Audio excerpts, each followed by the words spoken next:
আজকের রেসিপি দারুণ স্বাদের বেগুন ভাপা।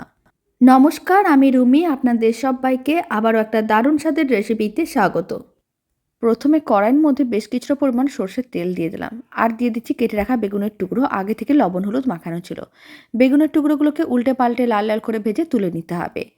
এবার আমি একটা মিক্সির জারের মধ্যে 3 চামচ দিয়ে দিলাম পোস্ত, আর দিয়ে দিলাম 2টো কাঁচা লঙ্কা, অল্প একটু জল। খুব ভালো করে পেস্ট করে নিতে হবে। এবার মিশ্রণটাকে টিফিন বক্সের মধ্যে দিয়ে দিলাম, আর বেশ কিছুটা পরিমাণ জল মিক্সির জারের মধ্যে দিয়ে সেটাও দিয়ে দিলাম, আর দিয়ে দিলাম কিছুটা পরিমাণ সর্ষে পাউডার, অল্প একটু চিনি আর অল্প একটু লবণ, আর দিয়ে দিলাম লঙ্কার গুঁড়ো। কিছুটা পরিমাণ যে ভাজা তেলটা বেঁচেছিল বেগুন ভাজার পরে সেটাও দিয়ে দিলাম, আর বেগুনের টুকরোগুলো দিয়ে খুব ভালো করে মিশিয়ে নিতে হবে। কড়াইতে জল গরম করে নিতে হবে, টিফিন বক্সটা রেখে দিতে হবে, তারপরে 10 মিনিট রান্না করে নিতে হবে। ফ্লেমটা অফ করে দিতে হবে। তারপরে ঠান্ডা করে বেগুন ভাপাটা সার্ভ করে নিতে হবে অল্প একটু সরষের তেল ছড়িয়ে।